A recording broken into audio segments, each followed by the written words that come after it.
Hey guys, Dan the RBRT Guy back with you again. Thank you so much for coming back this week and checking out the new video.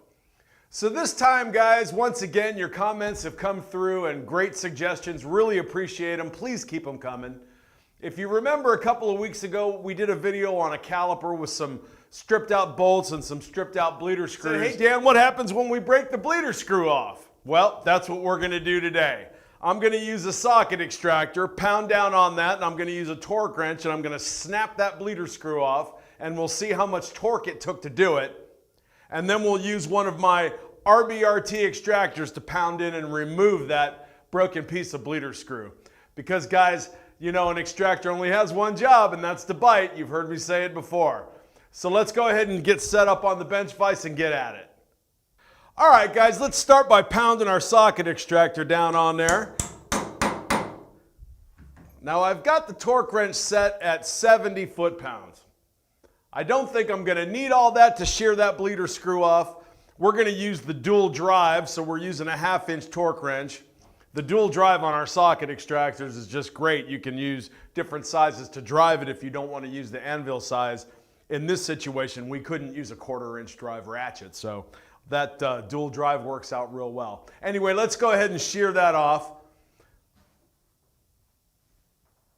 And we'll keep turning until she breaks. And she broke off at 50 foot-pounds, 50.1. Have a look at that. Now we know that at 50 foot-pounds, that's quite a bit of torque, probably considerably more than would be on a regular bleeder screw to get that out.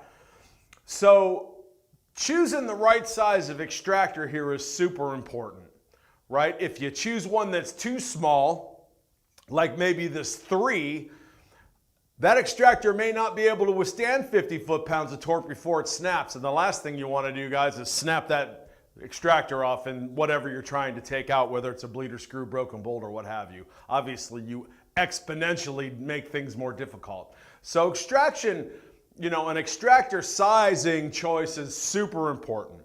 So as I have a look, this is a number 3, and as I have a look, a number 3 actually fits really, really well, but I say to myself, can I put 50 foot-pounds on a number 3 and not have it break? I'm not so sure. I mean, that's probably pretty borderline. That's probably pretty close. As crazy as we are in today's world with foot-pounds and breakaway torque and all of this stuff that really means next to nothing, are you able to get it out or not? 50 foot-pounds is not a little bit of torque. So I think that I'm going to look at a number 4, and as I set that down in there, I can see that not only will a number 4 be much stronger than a number 3, obviously, but I have plenty of room and material around left to be able to fit that number 4. So I think I'm going to go ahead and choose a number 4 because I'm confident a number 4 can withstand 50 foot-pounds.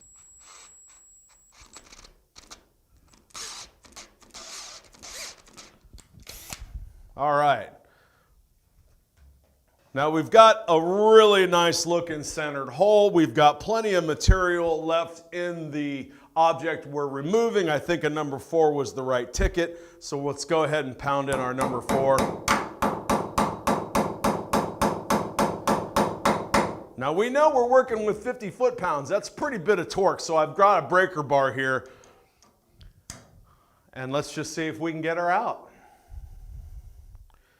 Slowly but surely start to apply torque, and oh yeah, out she comes. Look at that.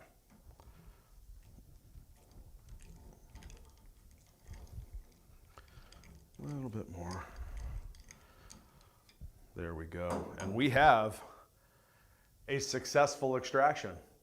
That worked out real well. Now, the reason I used the non-FOR is so that you can see that regardless of the R.B.R.T. extractor that you choose for the job, that head design is the great straight cut, curved to the left, fluted to the left so that it pulls that pressure inward. Best design on the planet for an extractor, and the R.B.R.T. got it done. Extracting broken bolts truly gets better as you get better, as you gain experience, and it's not something that a first-year technician wants to drill a hole and smash in, because if you break it, or things can go south in a hurry, you know. But certainly Unlike the fluted tapered extractor, the RBRT straight cut is not a pound and pray situation. You know, you drill a good hole, you got a good center hole, you got enough mass left to whatever you're trying to extract. The RBRT extractor truly is your best fighting chance of getting it out without slippage and without chewing the center of that hole out worse, like a lot of those tapered extractors will do. RBRT broken bolt extractors are the best extractors on the planet. Check them out on your local MacMan's truck or go on mactools.com and you can buy them right on the website. So guys, that was a pretty cool little video. You know, I love extracted stuff and sometimes it doesn't always go that easy, I gotta tell you. But in the world of extraction, I think RBRT is the top. So do me a favor, give the video a like, subscribe to the channel if you haven't done it yet. We're really seeing some growth. And be sure to hit that notification bell so you get an alert when the next RBRT Guy video comes right at you. I'm Dan, the RBRT Guy. We'll see you next time. Thanks very much.